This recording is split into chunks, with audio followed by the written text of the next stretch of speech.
ନମସ୍କାର ଦର୍ଶକ ବନ୍ଧୁ। ଆଜି ମାର୍ଚ୍ଚ 20 ଶୁକ୍ରବାର। ନଜର ପକାଇବା ଆଜିର 10ଟି ବଡ଼ ଖବରକୁ। ଆସନ୍ତା ଏପ୍ରିଲ 1 ତାରିଖରୁ ସୁଭଦ୍ରା ଯୋଜନାର ନୂତନ ଆବେଦନ ପୋର୍ଟାଲ ଆରମ୍ଭ ହେବାକୁ ଯାଉଛି। ଯେଉଁମାନଙ୍କର ବୟସ ମାର୍ଚ୍ଚ 31 ସୁଦ୍ଧା 21 ବର୍ଷ ହୋଇଥିବ ଏବଂ 60 ବର୍ଷରୁ କମ୍ ହୋଇଥିବ ସେମାନେ ଏପ୍ରିଲ 1 ତାରିଖରୁ ଆବେଦନ ଆରମ୍ଭ କରିପାରିବେ। ଭାରତ ଇରାନକୁ ମେଡ଼ିକାଲ ସହାୟତା ପଠାଇଛି। ଇସ୍ରାଏଲ ଆମେରିକା ସହ ଇରାନର ଭୀଷଣ ଯୁଦ୍ଧ ମଧ୍ୟରେ ଇରାନରେ ଏବେ ସ୍ଥିତି ଅତ୍ୟନ୍ତ ବିପଜ୍ଜନକ ରହିଛି। ଏହି ସ୍ଥିତିରେ ଭାରତ ଆଜି ଇରାନକୁ ପ୍ରଥମ ବ୍ୟାଚ୍ ମେଡ଼ିକାଲ ସହାୟତା ପଠାଇଛି। ଭାରତର ଏହା ପ୍ରଥମ ସହାୟତା। କଠିନ ସମୟରେ ଇରାନକୁ ସାହାଯ୍ୟ କରିଥିବାରୁ ଭାରତକୁ କୃତଜ୍ଞତା ଅଭିନନ୍ଦନ ଜଣାଇଛନ୍ତି। ହରମୁଜ ପ୍ରଣାଳୀକୁ ଇରାନ ଅବରୋଧରୁ ମୁକ୍ତ କରିବାକୁ ଆମେରିକା ବାୟୁସେନା ଗତ ରାତିରୁ ଭୀଷଣ ଆକ୍ରମଣ ଆରମ୍ଭ କରିଛି। ଆମେରିକୀୟ ସେଣ୍ଟ୍ରାଲ କମାଣ୍ଡ ପକ୍ଷରୁ ସୂଚନା ଦିଆଯାଇଛି ଯେ ଏହି ଗୁରୁତ୍ୱପୂର୍ଣ୍ଣ ଜଳପଥକୁ ମୁକ୍ତ କରିବା ପାଇଁ ବ୍ୟାପକ ଭାବେ ବଙ୍କର ବ୍ଲଷ୍ଟର ବୋମା ବ୍ୟବହାର କରି ଇରାନର ଭୂତଳ କ୍ଷେପଣାସ୍ତ୍ର ଘାଟିକୁ ଧ୍ୱଂସ କରାଯାଇଛି। ଉପକୂଳବର୍ତ୍ତୀ ଅଞ୍ଚଳରେ ଇରାନୀ ସାମରିକ ପ୍ରତିଷ୍ଠାନ ଧ୍ୱଂସ କରିବାକୁ ଏହା ଆମେରିକାର ପ୍ରଥମ ପ୍ରତ୍ୟକ୍ଷ ଓ ବଡ଼ ପ୍ରୟାସ ବୋଲି କୁହାଯାଇଛି। ଦିଲ୍ଲୀର ପାଲମ ଅଞ୍ଚଳରେ ଆଜି ବଡ଼ ଅଘଟଣ ଘଟିଯାଇଛି। ଏକ 5 ମହଲା ବିଶିଷ୍ଟ କୋଠାରେ ନିଆଁ ଲାଗିଯିବା ଫଳରେ ସେଠାରେ ରହୁଥିବା ଗୋଟିଏ ପରିବାରର 9 ଜଣଙ୍କର ମୃତ୍ୟୁ ହୋଇଯାଇଛି ଏବଂ 3 ଜଣ ଅତି ସାଂଘାତିକ ଭାବେ ଆହତ ହୋଇଛନ୍ତି। ମୃତକଙ୍କ ମଧ୍ୟରେ 3 ଜଣ ଶିଶୁ ଅଛନ୍ତି। ନିଆଁ ଏତେ ଭୟଙ୍କର ଥିଲା ଯେ କିଛି ଲୋକ ସେମାନଙ୍କ ଜୀବନ ବଞ୍ଚାଇବା ପାଇଁ କୋଠାରୁ ତଳକୁ ଡେଇଁ ପଡ଼ିଥିଲେ।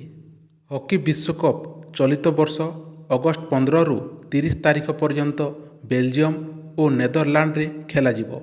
ମଙ୍ଗଳବାର ପୁଲ୍ ଘୋଷଣା ହୋଇଥିଲା ବେଳେ ବୁଧବାର ସୂଚୀ ଘୋଷିତ ହୋଇଛି। ପୁରୁଷ ପୁଲ୍ ଡିରେ ସ୍ଥାନ ପାଇଥିବା ଦୁଇ ଚିର ପ୍ରତିଦ୍ୱନ୍ଦ୍ୱୀ ଭାରତ ଓ ପାକିସ୍ତାନ ଅଗଷ୍ଟ 19 ତାରିଖରେ ନେଦରଲ୍ୟାଣ୍ଡରେ ଖେଳାଯିବ। ଗତ କିଛି ଦିନ ହେଲା ସୁନା ଦରରେ ହ୍ରାସ ଦେଖିବାକୁ ମିଳୁଛି। ମଧ୍ୟପ୍ରାଚ୍ୟରେ ହେଉଥିବା ଯୁଦ୍ଧ ଯୋଗୁଁ ସୁନା ଦର କମୁଛି। ବର୍ତ୍ତମାନ 24 କ୍ୟାରେଟ୍ ସୁନାର ମୂଲ୍ୟ 15,028 ଟଙ୍କା ଏବଂ 22 କ୍ୟାରେଟ୍ ସୁନାର ମୂଲ୍ୟ 13,775 ଟଙ୍କା ଅଛି। ଏପ୍ରିଲ 16ରୁ ସାରା ରାଜ୍ୟରେ ପ୍ରଥମ ପର୍ଯ୍ୟାୟ ଜନଗଣନା ଆରମ୍ଭ ହେବାକୁ ଯାଉଛି। ମେ 15 ପର୍ଯ୍ୟନ୍ତ ଅର୍ଥାତ୍ ଏକ ମାସ ଧରି ଚାଲିବାକୁ ଥିବା ଜନଗଣନାରେ ତାଲିମ ପ୍ରାପ୍ତ ଜନଗଣନାକାରୀ ଓ ସୁପରଭାଇଜରମାନେ ଘରକୁ ଘର ବୁଲି ତଥ୍ୟ ସଂଗ୍ରହ କରିବେ। ଏହା ପୂର୍ବରୁ ଏପ୍ରିଲ 1ରୁ 15 ମଧ୍ୟ ରାତ୍ରି ପର୍ଯ୍ୟନ୍ତ ସ୍ୱଜନଗଣନାର ବ୍ୟବସ୍ଥା ରହିଛି। ମାଧ୍ୟମିକ ଶିକ୍ଷା ପରିଷଦ ବୋର୍ଡ ପକ୍ଷରୁ ବାର୍ଷିକ ହାଇସ୍କୁଲ ସାର୍ଟିଫିକେଟ୍ ପରୀକ୍ଷା ଓ ରାଜ୍ୟ ମୁକ୍ତ ବିଦ୍ୟାଳୟ ସାର୍ଟିଫିକେଟ୍ ପରୀକ୍ଷାର ଖାତା ମୂଲ୍ୟାୟନ ଆସନ୍ତାକାଲି 20 ତାରିଖରୁ ଆରମ୍ଭ ହୋଇ ଏପ୍ରିଲ 2 ତାରିଖ ପର୍ଯ୍ୟନ୍ତ ଚାଲିବ।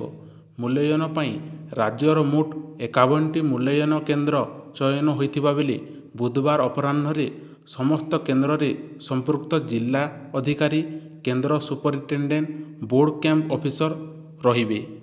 ମଧ୍ୟପ୍ରାଚ୍ୟରେ ଚାଲିଥିବା ଭୟଙ୍କର ଯୁଦ୍ଧ ଏବଂ ହରମୁଜ ପ୍ରଣାଳୀ ବନ୍ଦ ହେବା ଯୋଗୁଁ ବିଶ୍ୱ ତୈଳ ବଜାରରେ ହାହାକାର ସୃଷ୍ଟି ହୋଇଛି। ଏଭଳି ସ୍ଥିତିରେ ଚୀନ ଅଭିମୁଖେ ଯାଉଥିବା ରୁଷୀୟ ତୈଳ ଟ୍ୟାଙ୍କର ଗୁଡ଼ିକ ଆଜି ଭାରତ ଆଡ଼କୁ ଗତିପଥ ବଦଳାଇବା ଏକ ବଡ଼ ଘଟଣା। ବ୍ଲୁମବର୍ଗ ରିପୋର୍ଟ ଅନୁଯାୟୀ ଭାରତ ନିଜର ଶକ୍ତି ଆବଶ୍ୟକତା ପୂରଣ କରିବା ପାଇଁ ଆମେରିକା ସହ ସଫଳ ଆଲୋଚନା କରି ସାମୟିକ ଛାଡ଼ ପାଇବାରେ ସକ୍ଷମ ହୋଇଛି।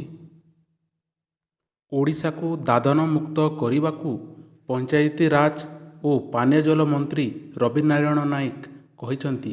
ରାଜ୍ୟର 9ଟି ଜିଲ୍ଲା ବଲାଙ୍ଗୀର, ବରଗଡ଼, କଳାହାଣ୍ଡି, ନୂଆପଡ଼ା, ଗଜପତି, କନ୍ଧମାଳ, କୋରାପୁଟ, ନବରଙ୍ଗପୁର ଓ ରାୟଗଡ଼ାର 30ଟି ବ୍ଲକରୁ ହଜାର ହଜାର ଲୋକ ଦାଦନ ଖଟିବାକୁ ଯାଉଛନ୍ତି। ଏହି ଦାଦନ ଖଟିବାକୁ ଯାଉଥିବାକୁ ବନ୍ଦ କରିବା ପାଇଁ ସେ 300 ଦିନରେ କାମ ଦେବୁ ବୋଲି କହିଛନ୍ତି।